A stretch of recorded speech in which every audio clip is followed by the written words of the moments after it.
You are welcome and good morning to everyone. SSC নিয়োগ দুর্নীতি মামলার যে গতকাল যে রায় ছিল সেই রায়ে কিন্তু চাকরি প্রার্থীরা কিছুটা হলেও স্বস্তি পেল। দেশের সর্বোচ্চ আদালত সুপ্রিম কোর্ট গতকাল যে এসএসসির নিয়োগ দুর্নীতি মামলার যে রায় সেই রায় কিন্তু স্থগিতাদেশ দিয়েছে এবং পরবর্তী ফাইনাল জাজমেন্ট হবে জুলাইয়ের 16 তারিখে।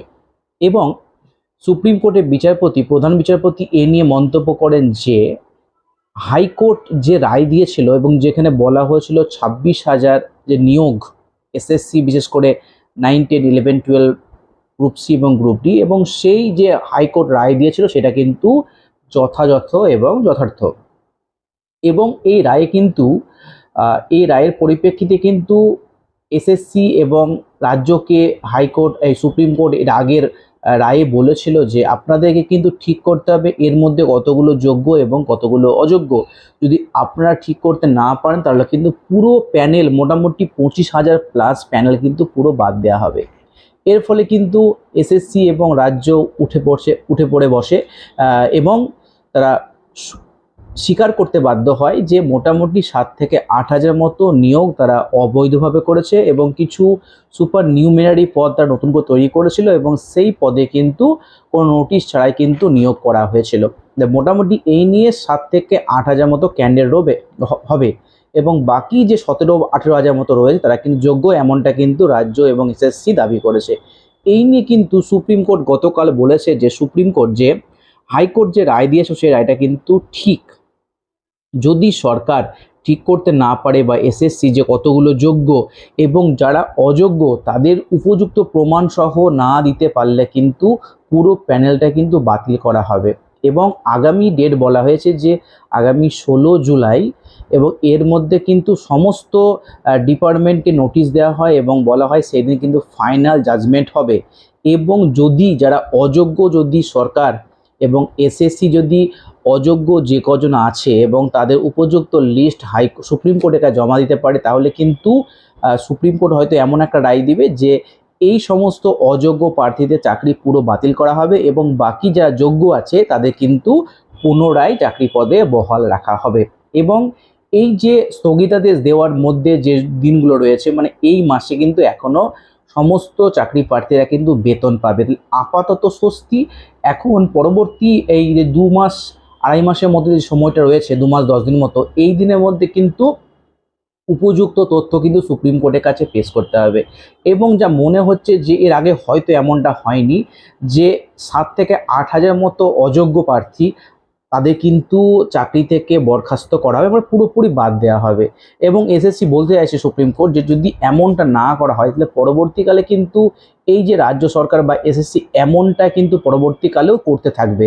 তাহলে যোগ্যরা কিন্তু পুনরায় কিন্তু বঞ্চিত হবে।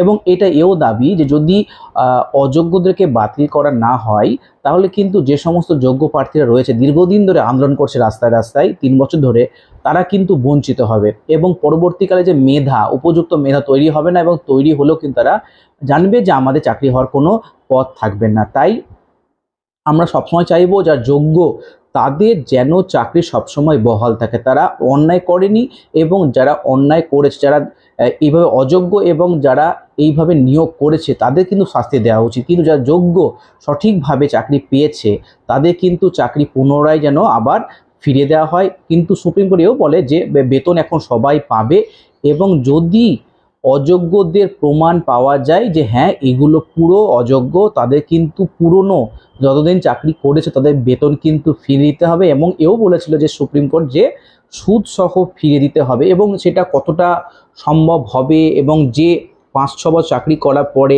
সেই বেতন ফিরিয়ে দেওয়া যাবে কি না, সেটা হয়তো পরবর্তীকালে বাদ দেওয়াও যেতে পারে, হয়তো সেটা সুপ্রিম কোর্ট মানে ঠিক করবে। আপাতত এই 2 মাস 10 দিন মতো সময় রয়েছে। এই কদিনের মধ্যে কিন্তু জুলাই 16 তারিখ মতো বলে দিয়ে সুপ্রিম কোর্টের প্রধান বিচারপতি যে ফাইনাল জাজমেন্ট কিন্তু চলে আসবে। তাহলে তো আমি এটাই বলবো যে অযথা চিন্তা করা কিছু নেই। হয়তো প্রেশার বা আপনার চিন্তা রয়েছে, তবু কিন্তু আপনাদের চিন্তা থেকে বেরিয়ে আসতে হবে। কারণ যারা যোগ্য, জানেন মনে থেকে যে আমার যোগ্য, তাদের কিন্তু ভয় পাওয়ার কোনো কারণ নেই। কারণ এই ফয়সালা কিন্তু সরকার সুপ্রিম কোর্ট এবং এসএসসি করবে এবং যেগুলো অযোগ্য সেগুলোকে বের করবে। তাহলে আমাদের পরবর্তী যে ভোটের রেজাল্টের পরেই 1 মাস কদিন পরেই জুলাইয়ের যে 16 তারিখের ডেট রয়েছে, সেই ডেটের জন্য অপেক্ষা করতে হবে যে পরবর্তী জাজমেন্ট কী আসছে। কিন্তু সেদিন কিন্তু এটা কি একদম পুরো ফাইনাল হয়ে যাবে যে কারা অযোগ্য এবং কাদের চাকরি বাদ যাচ্ছে। তাহলে যারা যোগ্য তারা অবশ্যই আপনারা ওয়েট করুন পরবর্তী রায়ের জন্য, এবং অত্যধিক চিন্তা করার কোনো কারণ নেই। আপনাদের চাকরি যাবে না এবং আপনারা বেতন পাবেন, এবং যে সমস্ত অযোগ্য রয়েছে তাদেরও কিন্তু বেতন পাওয়া যাবে। আমি কিন্তু কাউকে ছোট করতে চাইছি না, আমি বলতে চাইছি যে এটাই যে যারা যোগ্য অযোগ্য যদি এই বিচারটা না করা যায়, তাহলে পরবর্তীকালে যে সমস্ত যোগ্য প্রার্থী বসে আছে রাস্তায় আন্দোলন করছে, সমস্ত কিছু ডিগ্রি থাকা সত্ত্বেও কেন চাকরি পায়নি, তারা কেন বঞ্চিত হবে, তাই না?